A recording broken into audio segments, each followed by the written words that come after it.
Okay, Cowgirls Don't Cry Desire. It's Red Dirt Royalty Silver James continuation. And here we go. Cassie wore black, suit jacket, matching skirt, and heels, felt out of place. Colorful Western clothes abound the room, resembling a patchwork quilt, homey and warm, like the people who wore them. The small chapel was bursting at the seams with an array of folks, old rodeo hands, neighbors, and the friends garnered from a lifetime of living. Death was just another part of all of that living. Her dad once commented that suits were for Marion and Berrien, but nobody said they had to be black. She should have remembered that. The front of the room looked like a field of wildflowers, no fussy formal arrangements. She didn't know the minister, but he seemed to know all about her dad. While short, his eulogy painted a vivid picture of the man.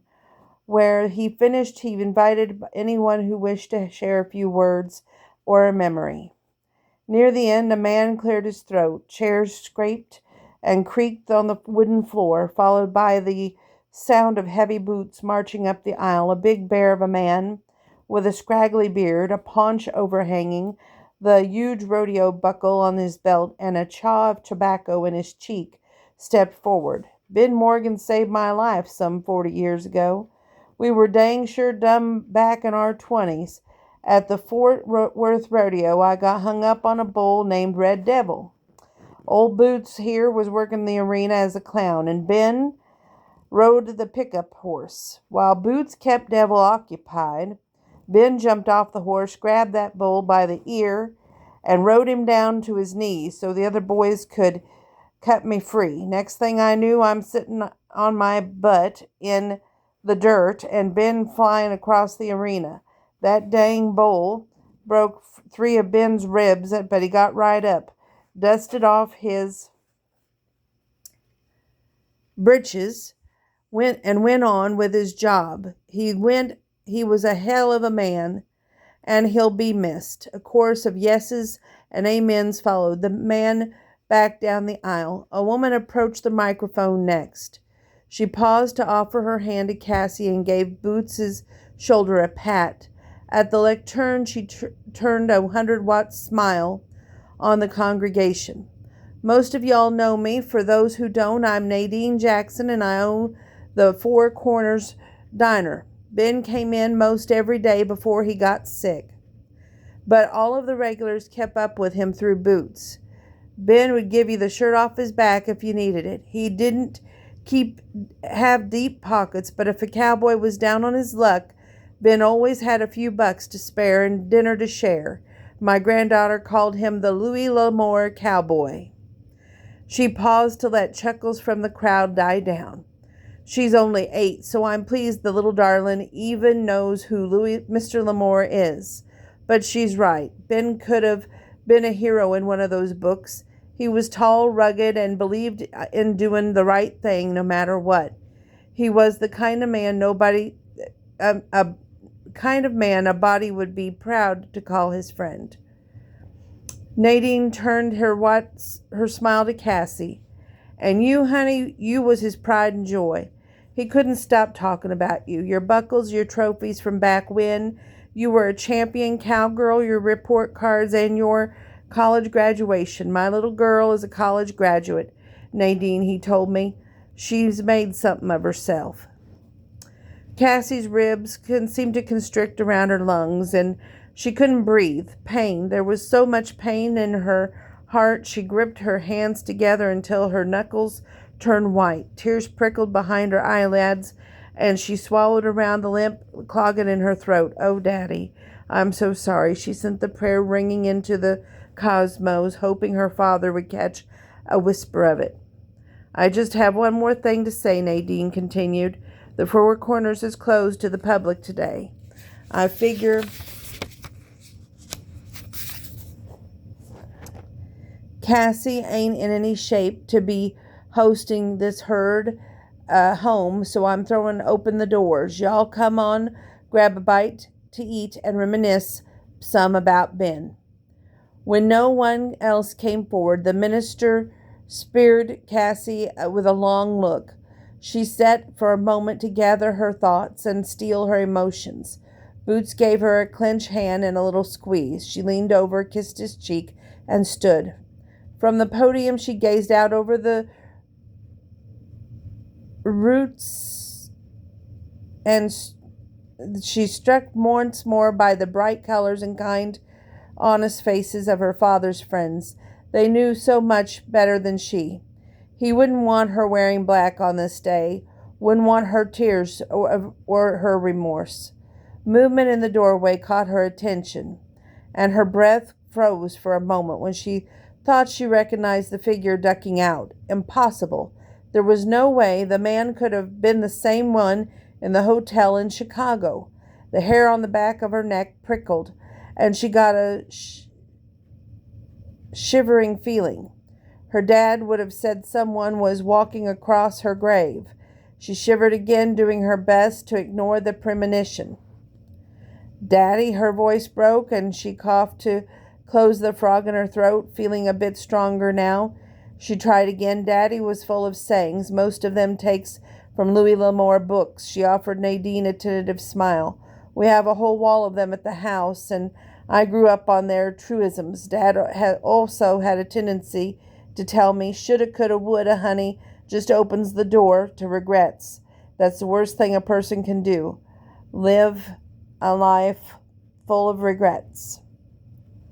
She bit her lip and stared out at the door where the mysterious figure seemed to be waiting in the shadows. "I should have been a better daughter, and I could have. Would I, if the circumstances had been different? I don't know. But I do believe Daddy wouldn't want me worrying about the past. He lived and loved his life absolutely to the fullest. We can honor him best by doing the same." She glanced over at Boots and was puzzled by the look on his face. Something was going on, something he didn't want to tell her. She'd pin him down soon. "Thank you all for coming, for being my dad's friends, and thank you, Nadine, for your gracious offer of the Four Corners. I never did learn to cook." She glanced down at the speckled gray black box that held her father's ashes. Hard to believe that the man bigger than life can be reduced to a little box like that. What's left of his body might be in there, but his spirit is riding free. Nothing could ever contain it. Not a hard scramble life, and certainly not death. Cass stepped away from the microphone and was immediately enveloped by a big hug from Boots. Within moments, they was surrounded by well wishes, despite her resolve to get to the lobby area to see if her imagination was playing tricks on her. The hairs on her neck rose again, and she could have sworn someone was staring at her. As superstitiously as she could, she scanned the room, but no one triggered to the sense of her being hunted. She shivered. "I need to get outside, Uncle Boots." She breathed the words out in a rush and added a few "I'm sorry, excuse me" in her wake. Stepping into the balmy temperature of the early spring morning didn't quite quell the feeling of being stalked. A man wearing a black Stetson caught her eye. He strode across the parking lot, headed towards a massive Ford pickup, broad shoulders tapered to a really fine pair of jeans. Could it be the guy from Chicago? That wasn't possible. No way, no how. The shiver dancing through her this time had nothing to do with fear. Chance escaped before she recognized him. Traffic wasn't heavy enough to curtail his thoughts, which has left him wanting nothing more than a tall scotch and a cold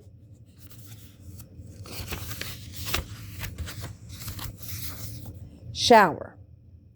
What in the world had possessed him to attend the memorial service? Who was he trying to kid? Cassidy Morgan. He was drawn to her like a honeybee to clover.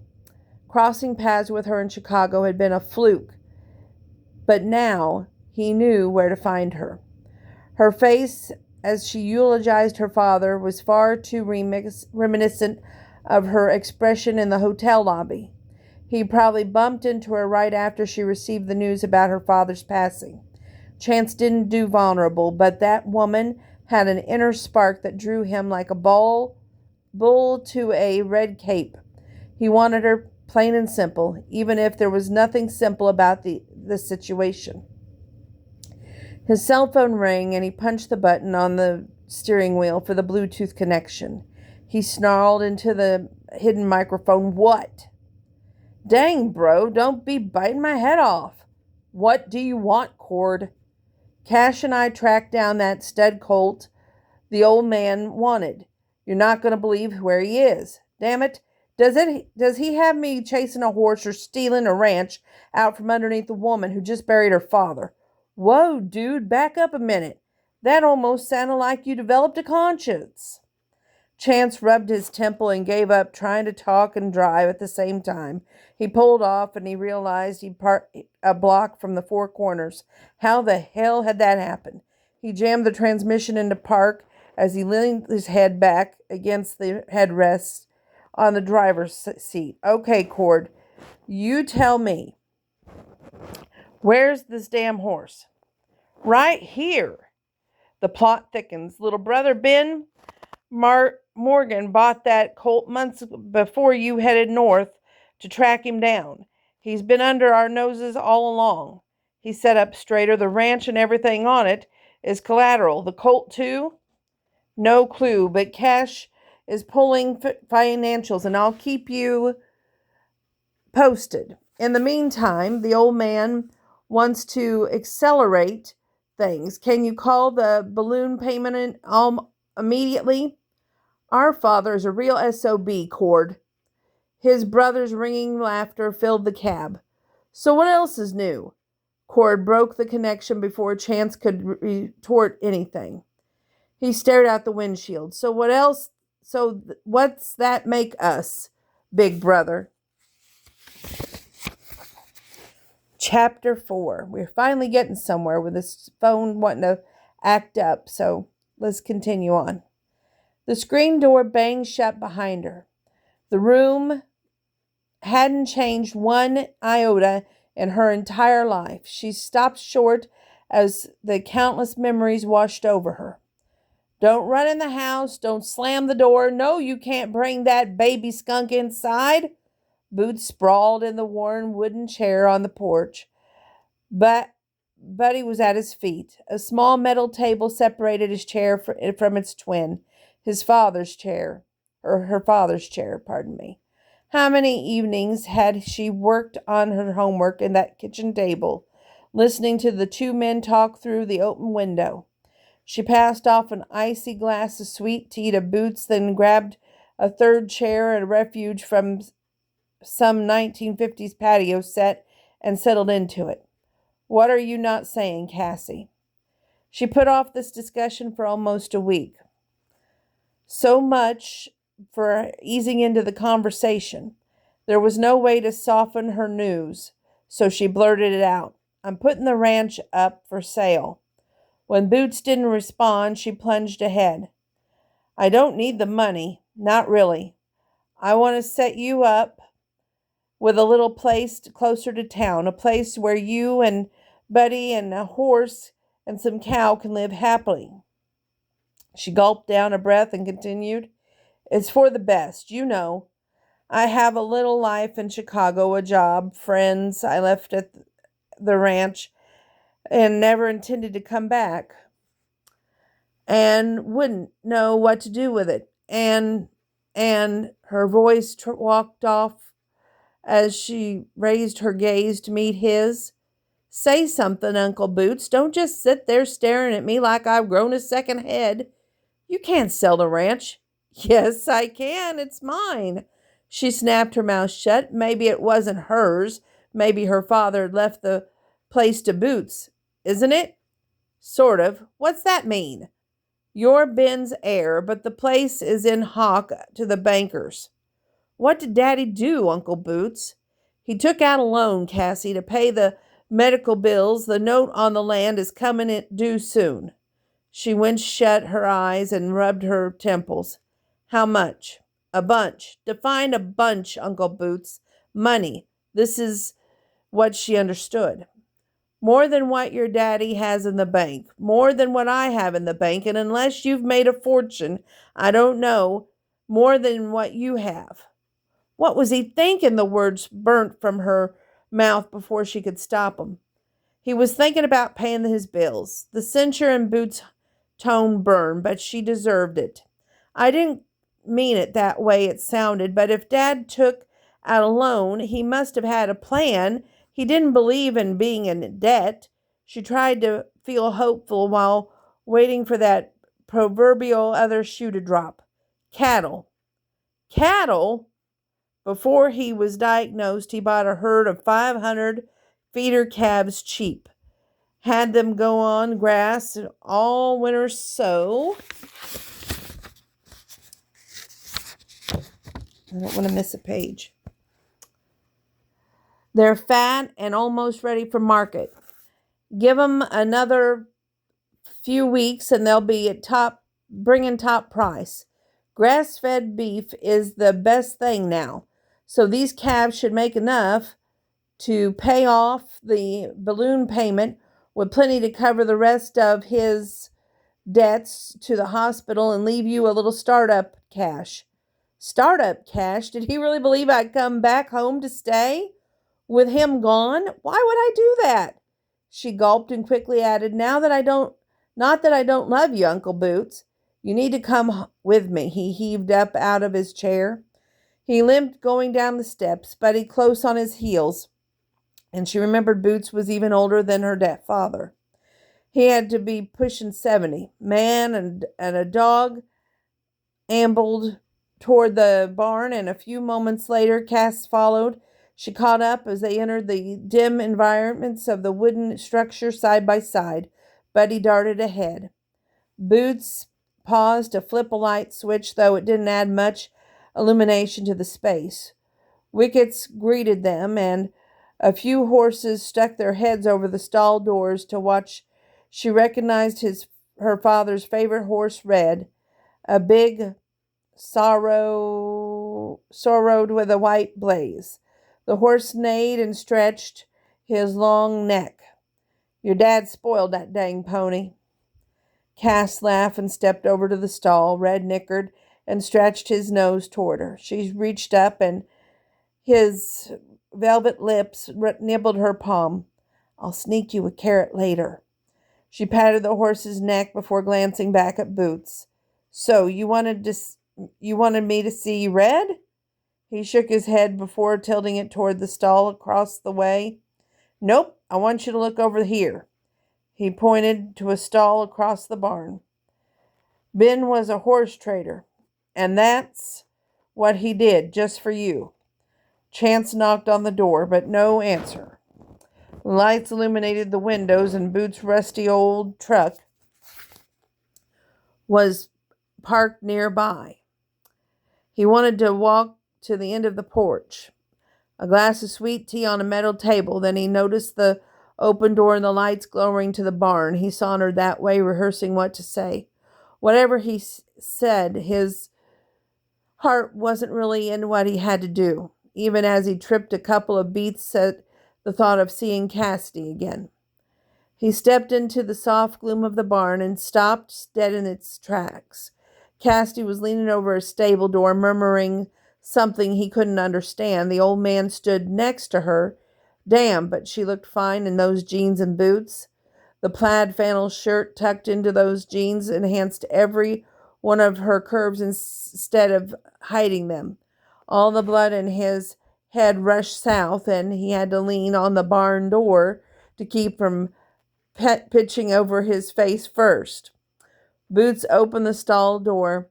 Then they both disappeared inside. Chance inhaled several times, adjusted the front of his jeans, stepped deeper into the barn so he could see what was in that stall. Good-looking colt you have there. Cassidy jumped about a foot off the ground, whirled around, and gasped, her face drained of color. You! He stopped back in his mock innocence. Me! You! From Chicago! He held his hand palms forward out in front of him. Guilty, though I have to admit fate is being a lady today. I figured I'd never see you again. What are you doing in Oklahoma?"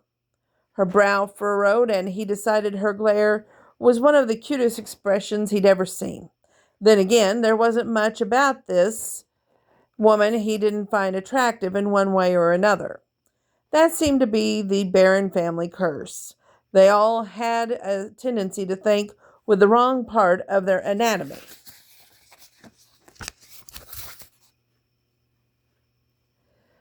When a pretty woman was involved, he was far from immune from the affliction. "I live here. What were you doing in Chicago?" As if they were playing poker, he called her, furrowed brows with a sardonic grin, and raised her a wink. "I live there." She sounded accusatory. In all honesty, he would rather keep enjoying her off the balance. "So what brings you to Podunk, Oklahoma?" Cassie bristled, and another color suffered her cheeks. He wondered if the same thing would happen if she was sexually aroused. "Were you there this morning at the memorial service?" She'd seen him, damn it, just as he suspected. Well, he had no choice now. "Yeah? Why?" "Pardon me for being a bit suspicious. You try to pick me up at a hotel in Chicago, then you follow me here and show up at my father's funeral. What's wrong with this picture?" "Whoa, darling," she was a little sarcastic little thing, and damn it if he didn't like it a lot. "Don't call me that, and I don't even know your name." "My name is Chancellor." "Well, Mr. Chancellor, you just turn around and walk right out that of here. I don't know who you are, why you're following me, and frankly, I'm not sure I want to know. Get out and stay out." He blinked as his mind whirled. She cut him off before he even finished his introduction, and now she was making an assumption about his name. Was it possible she didn't recognize him? That she had no clue that he was a baron? He wasn't sure if that bothered him. Okay, it did, but it simplified matters. He could figure things out before she guessed what was going on. "Easy there, girl. I can't explain." "Oh, really? And I'm not a girl either." No, she was definitely all woman. That her eyes positively sparked energy, like two aquariums underneath the noonday sun. And he shifted his stance to hide the effect she had on him. This was not the time to be thinking about getting her between the sheets. She was already suspicious of him, so he needed to walk very softly to gain her trust, and for some reason that seemed very important to him. No, he didn't need her trust. He needed her cooperation. He'd handled negotiations far more delicate in his career. He'd get Cass into bed to get her out of his system, then he'd move on, taking the deed to the ranch with him. That was the plan, and he needed to stick to it. Crossing the old man was not a smart thing to do, not when Cyrus Barron wanted something as bad as he wanted this place. Then Chance inhaled the dusty sweet scent of Bermuda hay mixed with the musk and leather smell of horses. Rising above those, he caught a whiff of Cassidy, almond and cinnamon dancing with an underlying citrus tang. "Yo, dude, out of my barn now!" Like a retriever coming out of a lake, he mentally shook to clear his mind. No distractions, eye on the prize. But as she stood there, hands on her hips, forehead furrowed, and chin jutting stubbornly, he realized she would always be a distraction, and that made him very nervous. No woman had ever gotten under his saddle like this one. His mouth curled into a slow smile, and he watched the effect on her, the slight dilation of the pupils, the flared nostrils, and the swell of her chest. Yes, he could distract her too. Good. The playing field was a bit more level now. A not so polite Back and Spit had them breaking their staring contest to glance at Boots. Chance recognized him now. Would the old man recognize him of all the Baron's boys? He stayed out of the spotlight the most. Maybe he could slide through this as Mr. Chancellor after all. You're here for a reason, son? Cass watched the stranger glance toward the stall and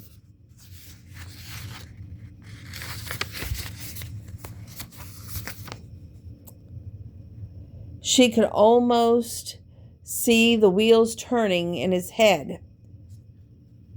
Oh, my eyes are bothering me. Yes, he was sexy as all get out, but she didn't trust him as far as she could throw that hunky 6-foot+ frame. Yes, sir, I came here to see Ben's colt. I don't think we've met. How'd you know Ben? She cut her eyes to Boots. He didn't sound too put on, but she knew him. He was suspicious. I helped him locate the little guy. I own his half-brother, same sire, but from one of my mares. I considered buying this colt, but didn't want to breed that close to the same bloodline. She shifted her gaze from one to the other as they seemed to play a game of verbal ping-pong. She trusted Boots' instincts, and for now, she just let him run with the conversation. In the meantime, she could study Mr. Chancellor. Tall, broad-shouldered, with propensity for starched jeans and shirts. He looked like a model, but his boots were comfortable worn, if highly polished, and he wore black Stetson on his head as if he'd been born to it. If he traveled the rodeo or the horse show circuit, she'd lay odds he was a string of broken hearts in his wake. The hat covered his hair, but she remembered it being shiny, black, and long enough to curl around his collar like fingers of a lover, and his eyes amber, almost feral, when the light hit them just right. His face chiseled. She had no other description for him. His cheekbones bordered on the too angular, but didn't cross the line. Plain and simple, he was gorgeous.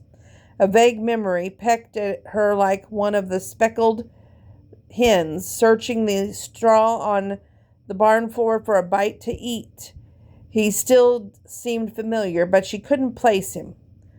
She'd figure it out eventually.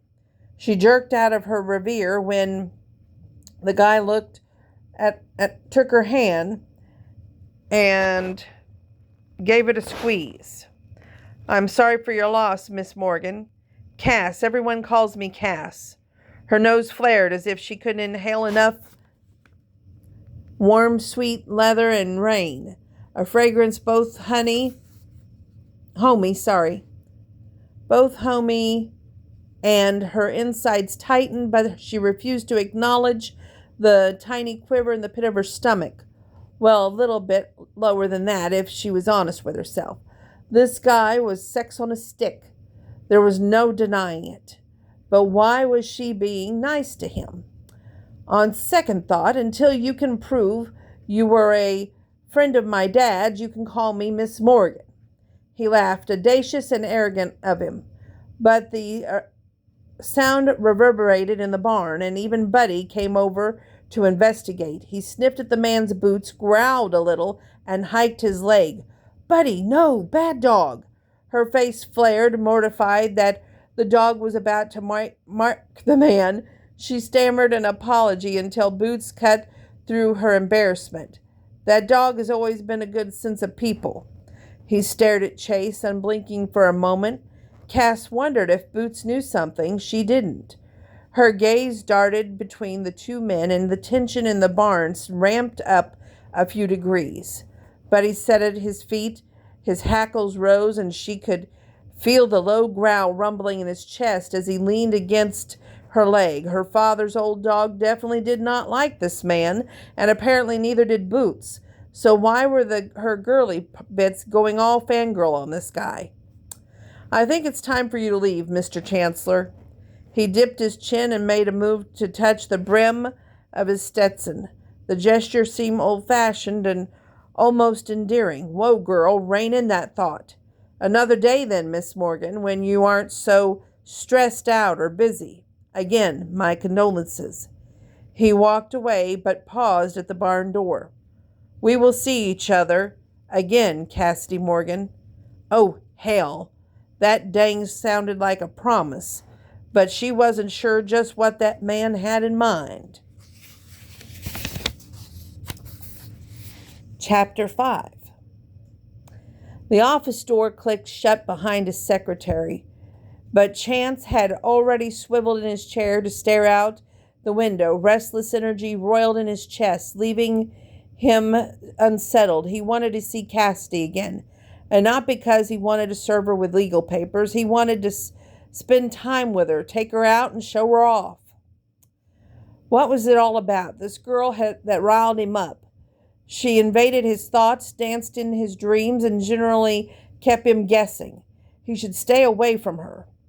She was bad news, and the old man would be royally pissed if he caught the barest whiff that Chance held any interest in Cass beyond his father's desires to crush her.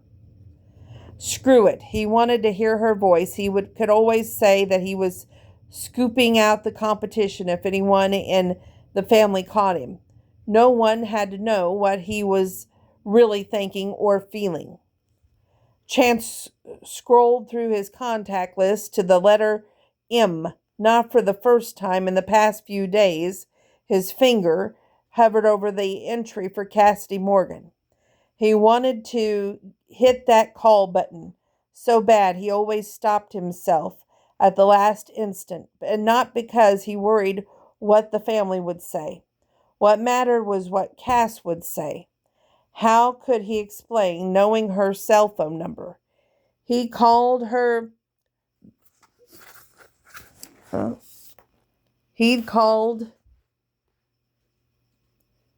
the ranch's landline once, only to hang up before anyone answered. My eyes are just bugging me. I'm sorry. He finally gave up, shoved the phone in his jacket pocket, and headed for the parking garage. He'd just drive out and see her. Besides, he needed to check up on that colt, since he'd soon be a barren asset. That was a good excuse. He'd also told Cass he'd see her again, and to be honest, he'd enjoy her quick intake of breath and the flash of her eyes when he made that promise. A grin twisted one side of his mouth. What baron didn't keep his promise, right? Exactly. His driving out to see her this morning was now a matter of a family horse, or family honor. But a horse, too.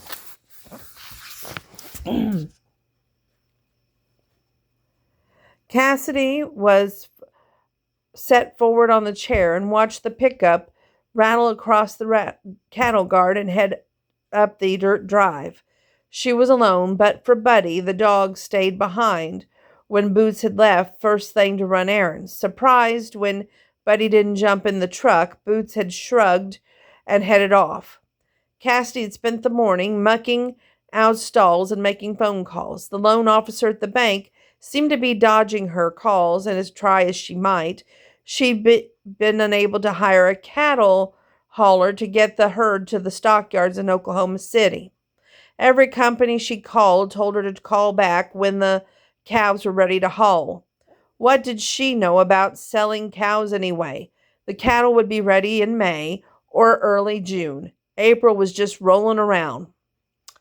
And now Mr. Chancellor was pulling up in the front yard. Buddy leaped off the porch and charged the truck, dancing and barking at the driver's side door, opened, and 6 foot plus of a sexy man stepped out. Since she'd seen my eyes are still bugging me. Since she'd last seen, she was not nearly as hot as she remembered. Her libido doubled over in laughter.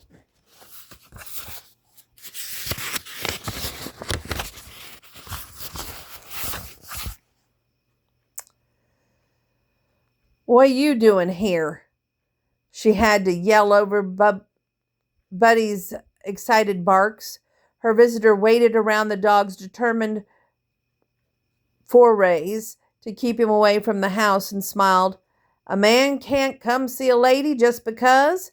I'm not a lady, and I don't believe for a New York minute that you ever do anything just because. He pressed his hand against his chest. You wound me, my lady. She rolled her eyes. You are so full of it, dude. I'm glad that I have my boots on. He laughed at the sound and did funny things to her insides. You gonna make me stand out here in the sun, or can I come up there and sit down? The grin on his face challenged her as much as if he actually thrown down a gauntlet. Buddy, come. The dog responded to her instantly, but he never took his eyes off Chance. She returned to the little vignette of chairs and settled in her father's. She'd overcome her aversion and now sat there in the evenings watching the sun go down and visiting with Boots. The dog hopped up into Boots' chair and she chuckled. Sometimes the Australian shepherd seemed almost human. She petted the dog and ignored the man as he clomped onto the porch and sat in the metal chair. Buddy looks like a little like an old cowboy sitting there. She glanced at the dog and laughed. His shoulders, chest, and front legs were white. A black stripe circled his back and tummy, and below that his fur was speckled gray with black spots. His lower legs were tan, like he wore little boots. A brown and speckled gray mass covered his eyes and ears. That or a bandit. She leaned back in her chair and stared at her guest. So why are you here again, Mr. Chancellor? Most people just call me Chance, since that's my name. The grin he flashed was devilish, and she wondered what thoughts were in his mind. Fine, so why are you here, Chance? Can I be honest with you? I don't know. Can you be honest? Damn, but that question hit a little too close to home. Good thing he was a poker player in the family. Okay, honestly, he wouldn't want to play poker with any of his family or brothers. He deflected her question with a wink and a little smirk. I'll plead the fifth on that one. You know what folks say, all is fair in love and war. Yeah, but which is this? You tell me, Cassidy.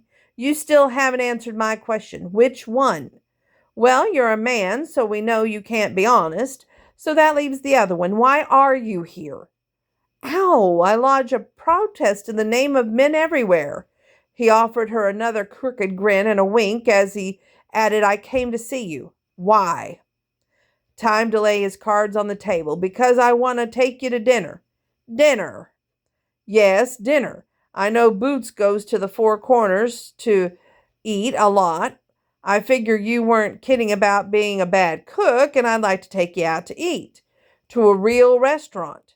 She fiddled her arms across her chest, his eyes drifted to despise his best efforts. Yo, dude, eyes up here. He climbed the back of his neck. Was he actually blushing? He broadened his grin. Sorry. A man can't help it when his view is so lovely. She snorted and he laughed. He tossed a shrug of his shoulders into a mix and tried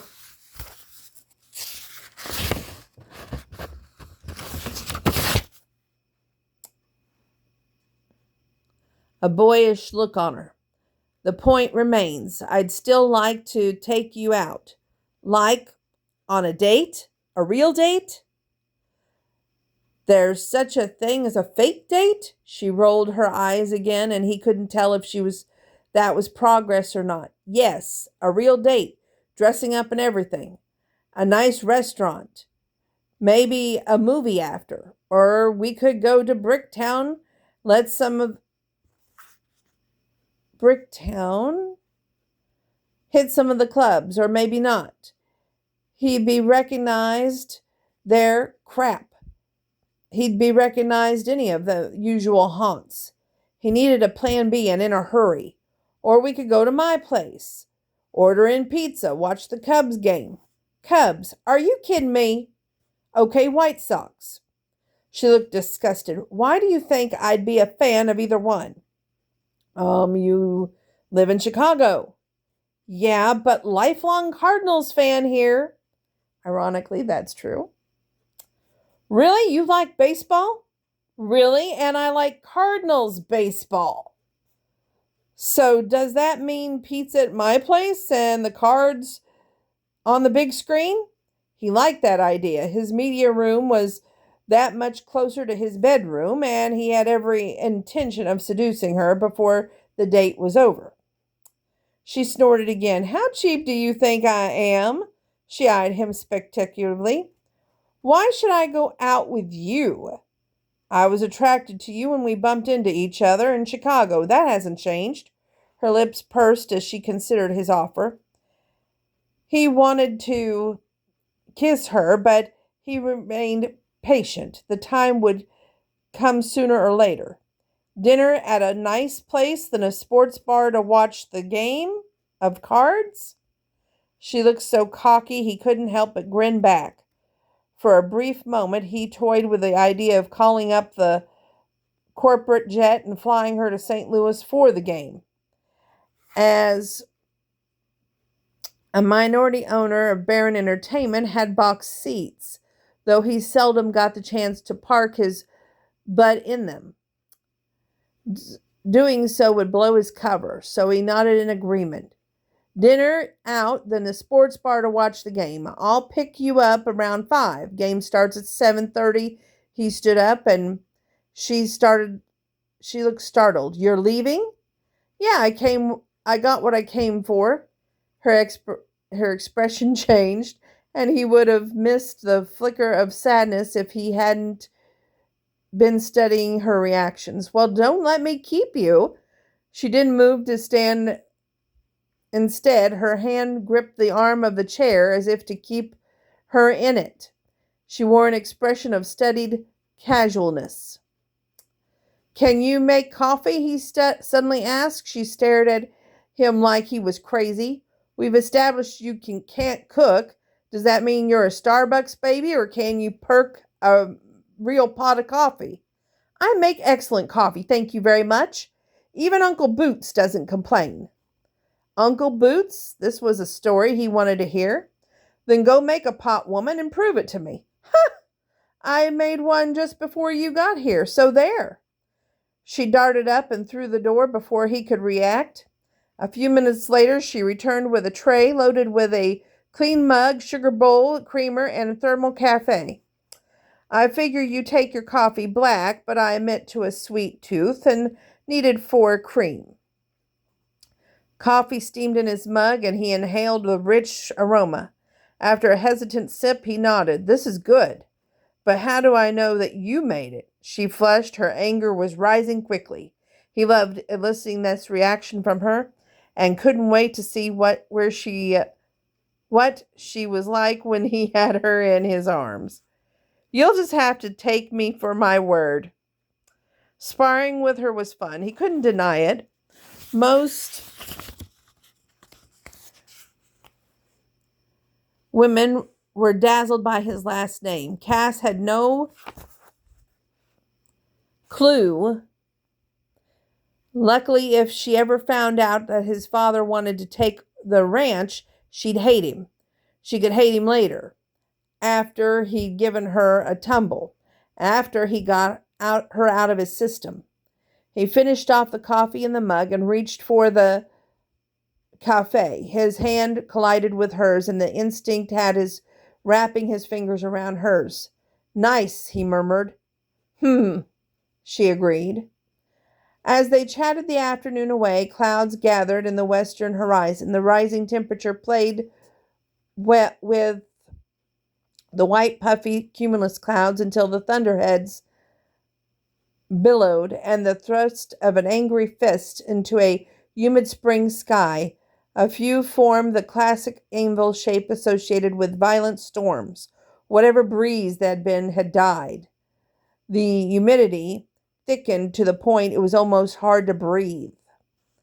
I don't remember a chance of thunderstorms mentioned on the weather last night. Cass stood and walked to the end of the porch.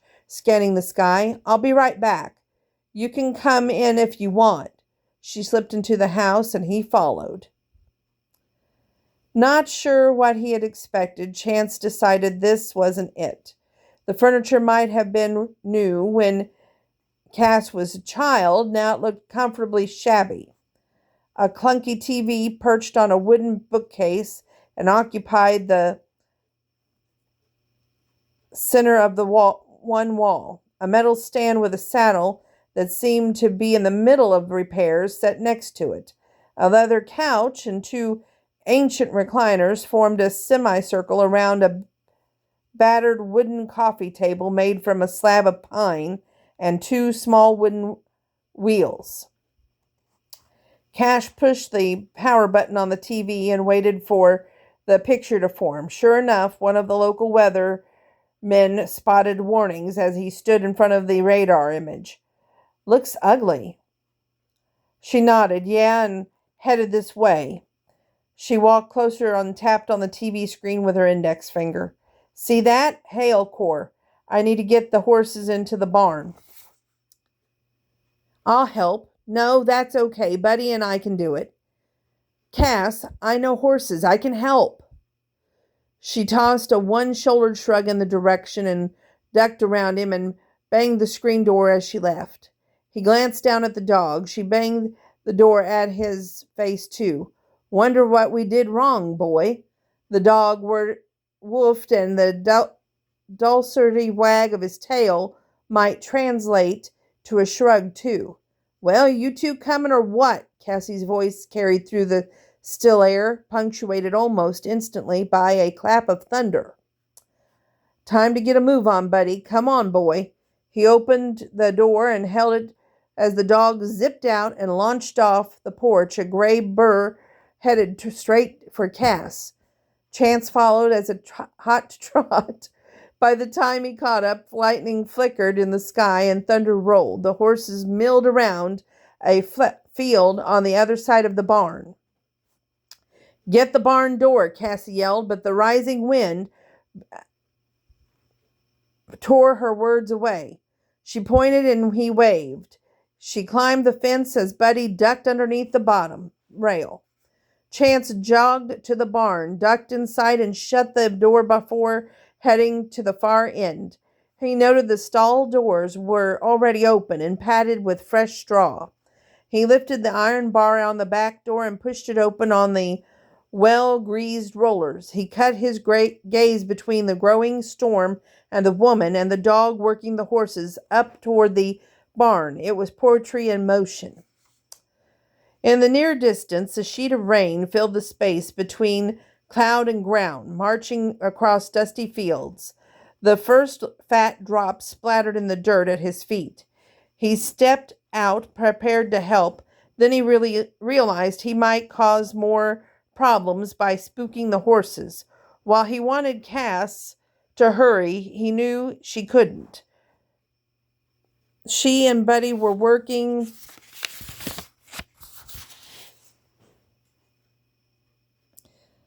the small herd like masters, but the storm galloped toward them. Again, I don't have my glasses on. The rain hit hard, and she was drenched immediately. The horses saw the open door and dashed inside. Chance had just enough time to step into the shadows as they charged in, Buddy hard on his heels. He rolled the door, partially closed, excuse me, leaving enough space for Cass to slip through. She darted in looking as if she just climbed out of a pool. Her hair lay plastered to her head, and her white t-shirt with fitting slogan of "Take this job and shove it" did little to conceal every lacy stitch on her Victoria's Secret bra. He found that intriguingly incongruous.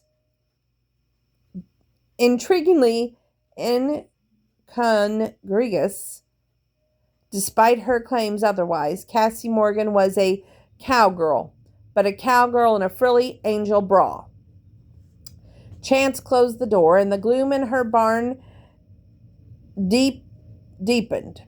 His eyes adjusted, and he noticed the horse sorting themselves out and heading into the stalls. With a little help from Buddy, Cass walked up one side, shutting the stall gates behind them. Chance took the other side and did the same. They met at the far end, and Cass flipped the light switch. He really wished she hadn't. He couldn't take his eyes from her curves. He began to unbutton his shirt. Whoa, wait a minute there, cowboy. Just what the heck do you think you're doing? You're wet. Duh. I'm dry. So either you're really happy to see me or you're really cold. She glanced down, and when their gazes met his again, her cheeks were flushed. Oh, yes, she'd been delightful in bed. I'm offering you my shirt. She glowered at him. You hardly seem the type to offer a girl the shirt off your back. He peeled it off and handed it to her, amused that her eyes widened and her lips parted slightly. He got the distinct impression she liked what she saw when she licked her bottom lip. Of course, the gesture created an interesting reaction behind the buttons of his jeans. Here, he waved the shirt a little, but she didn't seem to notice. His smile broadened, and he leaned closer to the drape over her shoulders. There you go. Thanks.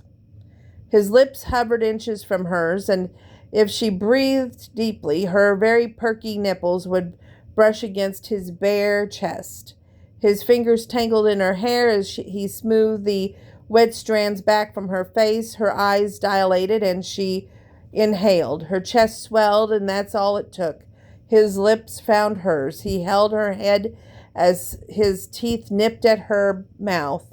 His tongue teased the seam of her lips until they parted for him. She tasted like cafe au lait, and he had an insane desire to fly her to New Orleans for beignets right after he kissed her senseless and made love to her for the rest of the afternoon. She pressed against him, and he felt her shiver. He dropped one hand so he could encircle her waist with his arm and hold her closer like a contented cat. She rubbed and purred, her mouth open now for accepting the forays his tongue made against hers, while he kept his eyes open and so he could watch her. She closed hers as if lost in the moment. He liked that, liked the idea of sweeping her away, overriding her senses and making her his. Cass was every bit as sexy as he remembered from their encounter in Chicago. He wanted to invite her up to his room and would have her, if not for that damn call from Cord. Just as he wanted to do then, his hand dropped to her round ass, and he discovered a fit filling his palm and making him horny as hell. I want you.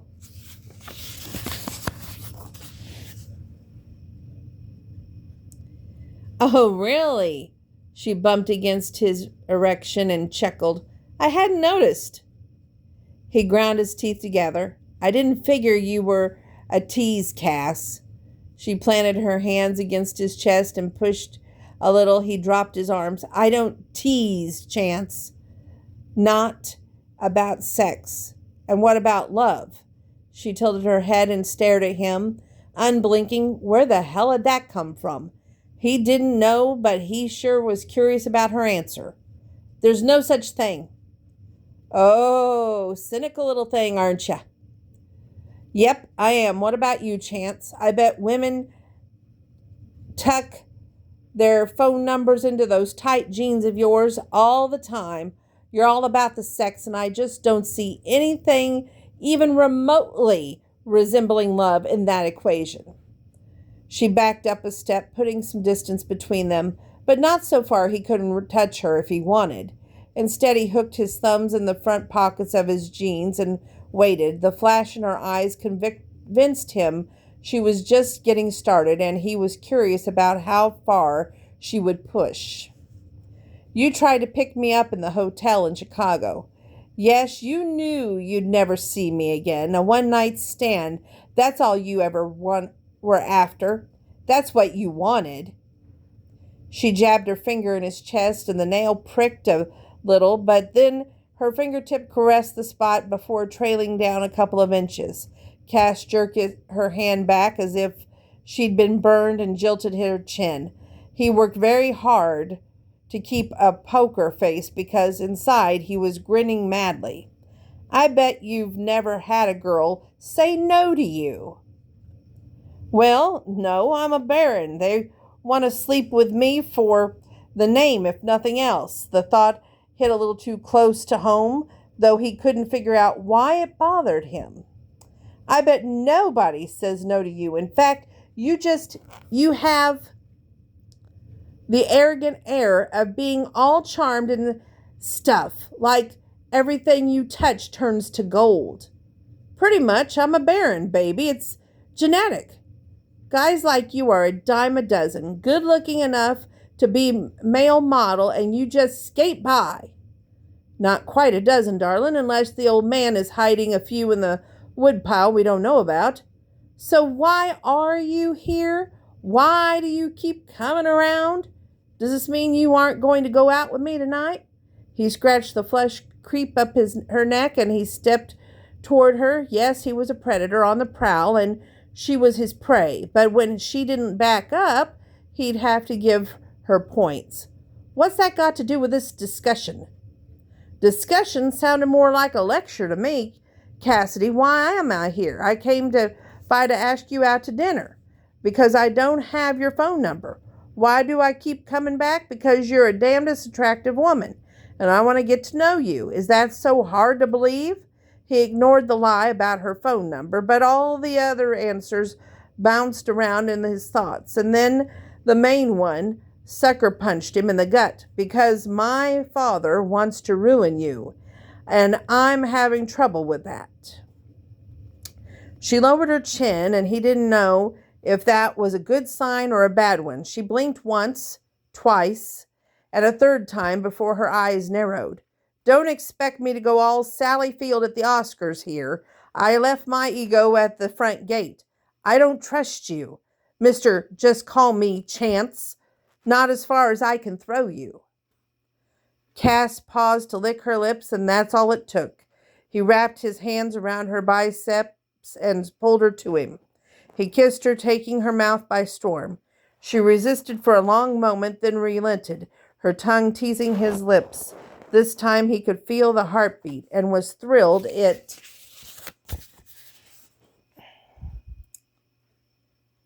galloped as fast as his own.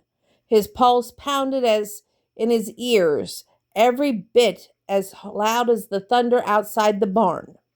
Her arms slipped around his neck, and he backed her up to the nearest wall without breaking the kiss. Heat flared between them, and he brushed his shirt off her shoulders.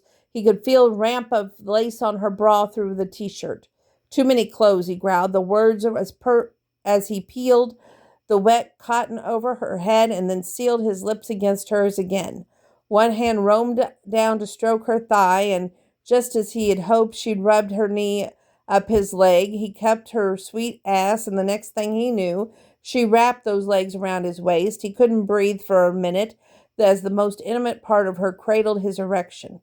Chance broke the